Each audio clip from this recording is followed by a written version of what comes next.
Now, it's already been a busy summer for one of Rafa's former clubs, Newcastle United, with plenty of transfer movement in and out of the club. Let's go live to Newcastle and speak to our reporter, Keith Downey. Keith, great to see you as always. Newcastle fans will want us to start with this, the future of their captain, Bruno Guimarães. What can you tell us?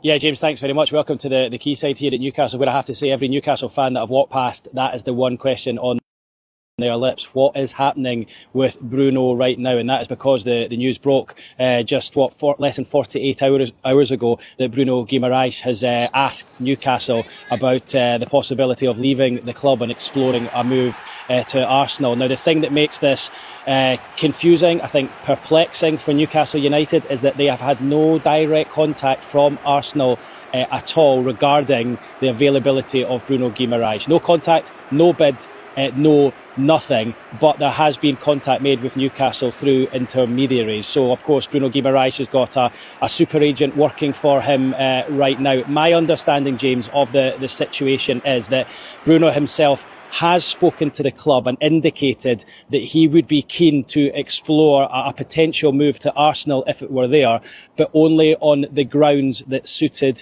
Newcastle. And by that, I mean, if the offer came in and it was low, he would understand Newcastle turning it down. But if the offer was high and it was something that Newcastle felt was acceptable, then I think Bruno Guimarães, as I understand it, would be keen to speak to Arsenal and potentially move there. He's at a stage in his career. He's 28, he'll be 29 in a couple of months' time. He wants to win titles, he wants to win trophies, and he's probably looking at it and thinking that's not going to happen here at Newcastle, hence why he would be keen on that move to Arsenal. But as I say, there has to be contact and a concrete bid from Arsenal to Newcastle, and that has not materialised so far. This is what the fans think.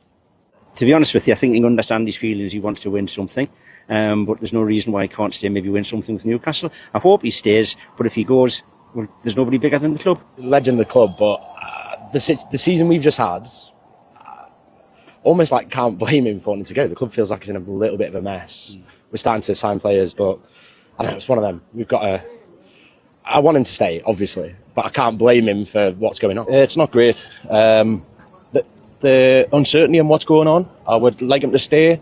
The media has given mixed signals, I think. What do you mean? Where the reports that he's leaving and he wants to leave, and then the reports that it's just his agent talking about that. Whereas I want him to come out and physically say what he wants to do, whether he wants to stay or whether it's really him that wants to go, and if it's just the agent talking. So, he's a club captain. He should be staying around. The club should be putting their foot down and saying we want you to stay. Well, I think Bruno's just going to do right by himself and his family. I mean, who wouldn't? Arsenal are going to come in and obviously they've got bigger wages and we're not ready to compete at that level yet. And as long as Newcastle invest wisely in the squad with the money, I haven't really got a problem with it, to be fair. He's a playmaker, he's very dynamic and he loves the club, and I think it's more the fact that he loves the club. He's expressed his love for the club, and I think that's what's hurting me. But what annoys is if he does want to go, it's fair enough, but why sell him to a competition? Why not sell him overseas? Keith, talk to us about the direction of the club this summer. Already we've seen a clear shift in the transfer policy, it seems. Yeah, and just listen to those Newcastle fans there.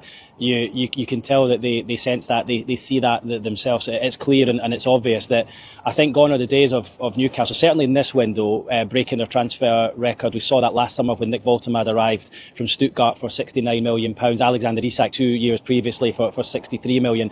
That's not the model for Newcastle, and I've been saying that for a few months now. That is not the plan for Newcastle. They're looking to try and do things a little bit differently, bring in players slightly cheaper. I mean, I say cheap, but sort of between 20 million and 40 million. I think they would push the boat out a bit more for a star name or someone they really wanted, but generally trying to keep within those parameters. And in terms of age, looking at sort of between the ages of 18 and 24, and you look at the players that they've signed already in this transfer window. Sean Stewart arrived yesterday from Ajax in a £23 million move, aged 18, so he fits perfectly into that bracket. And Basu Toure just last weekend arriving for 40 million, so right at the top end of that bracket, but he's 21. So that's the way Newcastle are trying to do things, and it's almost what I'm told is they're trying to almost make it a little bit like Borussia Dortmund over in Germany, where they are buying young players with a high ceiling, hoping that they can improve under Eddie Howe on the training ground. That is where Eddie Howe is, of course, is at his best. But these players with a high ceiling to improve at Newcastle, potentially move on for a big fee, but just different waters that they're fishing in. Look, they've sold 3 big names in recent times in the shape of Isak, Anthony Gordon just a couple of months ago for 70 million, and of course Sandro Tonali to Tottenham for 100 million. So they have done well so far with their recruitment. Last window wasn't good, and they need to make up for that. That is why they're trying to do things differently. So it's not quite Brighton, but more like sort of Borussia Dortmund. That is what they're trying to do, and that's why we're seeing such a shift of the type of players Newcastle are going for. But they need to keep experience as well. They know that, and that is why they're very keen to hold on to Bruno Guimarães, and that is why they do not want to sell him to Arsenal. They're desperate to keep him. But of course, if a concrete offer comes in from Arsenal for Bruno Guimarães and it's big money, I think the tipping point is probably around about £80 million, and Bruno wants to go, I think then Newcastle have got a decision to make.